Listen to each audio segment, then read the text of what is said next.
Karena banyaknya request yang meminta saya membahas teknik trading di time frame 1 menit, maka hari ini saya akan bongkar rahasia bagaimana saya trading di time frame 1 menit. Pada trading view, kita ke bagian indicators, lalu kita ketikkan saja breakout trend follower, maka akan muncul nama indikatornya breakout trend follower yang dikoding oleh Miller RH. Kita klik saja indikatornya, maka akan muncul penampakan indikatornya seperti yang Anda lihat di layar monitor ini. Pada settingan indikatornya, di bagian inputnya, saya akan gunakan settingan default saja karena di samping sudah bagus, memang tidak ada informasi yang lebih detail pada keterangan indikator ini selain bahwa indikator ini menggunakan SMA 50 sebagai filternya. Pada bagian stylenya, perhatikan saya akan uncek unsur-unsur yang tidak saya butuhkan. Pertama, ini adalah trend filter MA saya pakai, jadi saya akan biarkan cek saja. Nah, kemudian untuk top levelnya saya uncek, bottom levelsnya saya uncek, ini top level 2 juga saya uncek, bottom level 2 saya uncek, kemudian plotnya ini juga saya uncek, shape-nya saya biarin aja karena ini adalah sinyalnya. Kemudian untuk background color-nya saya juga uncek semua agar chartnya menjadi bersih. Ini adalah penampakan indikatornya setelah saya setting tadi, jadi kita hanya melihat SMA 50-nya dan juga sinyal buy dan sell-nya saja, which is itulah yang kita butuhkan. Indikator ini memberikan sinyal buy dan sell berdasarkan breakout pada pivot high dan pivot low serta swing high dan swing low dengan menggunakan SMA 50 sebagai filternya. Pada video ini saya menggunakan pair XAU USD atau gold di time frame 1 menit, akan tetapi teknik ini bisa digunakan di semua pair, semua instrumen, dan juga di semua aset kelas. Terutama kalau saya sih lebih suka ke pair-pair atau instrumen-instrumen yang dia itu punya karakter yang suka breakout, yang eksplosif, seperti pair-pair GBP, JPY, dan juga Nasdaq misalnya. Sekarang kita masuk ke detail strateginya yang akan saya bagi menjadi 3 bagian. Pertama adalah kriteria trading atau trading rules-nya, kedua adalah money atau risk management-nya, dan yang ketiga adalah hal-hal apa saja yang tidak boleh dilakukan. Mau jadi trader jago? Trading aja di aplikasi Quick Pro by Forex IMF. Spread hanya 1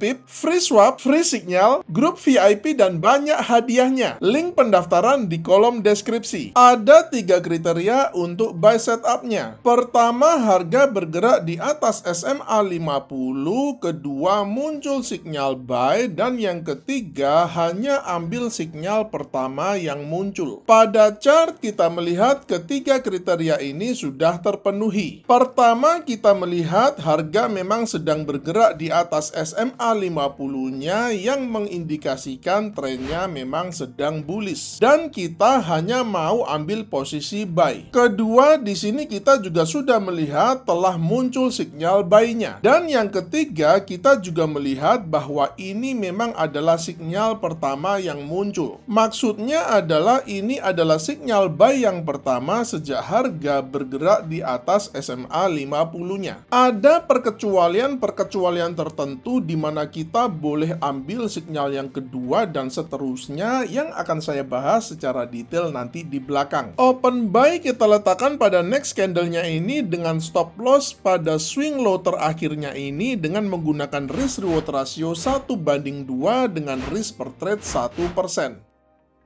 Sekarang saya akan bahas hal-hal apa saja yang tidak boleh dilakukan karena hal ini sama pentingnya dengan hal-hal yang wajib kita lakukan. Pertama, saya akan bahas mengapa sih kita itu sebaiknya hanya ambil sinyal pertama yang muncul. Di sini kita melihat harga sedang bergerak di atas SMA 50-nya, artinya trennya sedang bullish. Kemudian di sini kita melihat ada 4 sinyal buy yang muncul. Seperti yang saya katakan di depan, sebaiknya kita hanya ambil sinyal pertama yang muncul, which is sinyal yang ini. Alasannya adalah metode apapun yang melibatkan moving average, menurut saya probabilitas tertinggi itu ada pada sinyal yang pertama. Karena kita bisa entry di awal tren dan bisa punya risk reward ratio yang bagus. Bisa 1:2, 1:3, bahkan lebih. Lalu apa solusinya ketika kita tidak entry pada sinyal yang pertama karena berbagai alasan, misalkan karena telat atau karena kita sudah entry-nya benar akan tetapi kejilat dulu stop loss-nya tapi harga masih naik dan lain sebagainya, maka kita boleh re-entry atau kita boleh masuk bukan pada sinyal yang pertama, misalkan sinyal yang kedua atau sinyal yang ketiga, akan tetapi dengan catatan lebih baik risk reward ratio-nya itu tidak perlu 1:2, cukup 1:1 saja. Karena tren yang sudah berjalan agak lama itu dia rawan terhadap reversal. Jadi kita bisa tetap menjaga probabilitas trading kita itu nggak jelek-jelek amat. Ini adalah market yang sideways, which is bagi para trader yang menggunakan moving average, ini adalah musuh nomor satu ya teman-teman. Nah,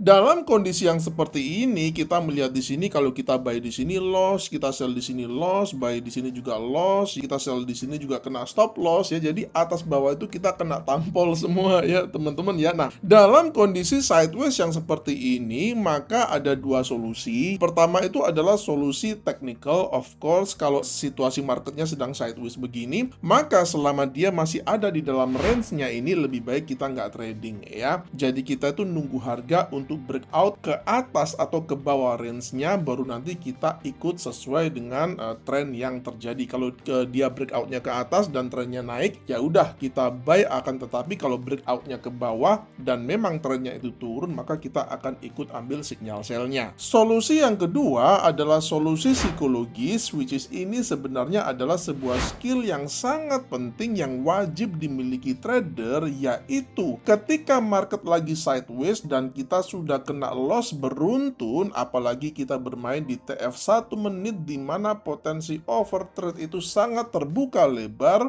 lebih baik jangan memaksakan diri karena panas dan ingin balas dendam, akan tetapi tahan diri Anda dan berhenti trading dulu dan lanjut lagi besok atau hingga kondisi marketnya sudah mulai trending lagi. Untuk sell setup-nya juga ada 3 kriteria. Pertama, harga bergerak di bawah SMA 50, kedua muncul sinyal sell, dan yang ketiga hanya ambil sinyal pertama yang muncul. Pada chart kita melihat ketiga kriteria ini sudah terpenuhi. Pertama, kita melihat harga memang sedang bergerak di bawah SMA 50-nya, artinya trennya sedang bearish. Kemudian kita melihat sudah muncul sinyal sell-nya. Dan yang ketiga, ini memang adalah sinyal sell yang pertama yang muncul. Open sell kita letakkan pada next candle-nya ini dengan stop loss sedikit di atas swing high-nya yang ini dengan menggunakan risk reward ratio 1:2 dengan risk per trade 1%. Jika kalian mendapati video ini bermanfaat, jangan lupa like dan share ke teman-teman, grup-grup trading, dan juga media-media sosial kalian. Sampai jumpa dan salam cuan.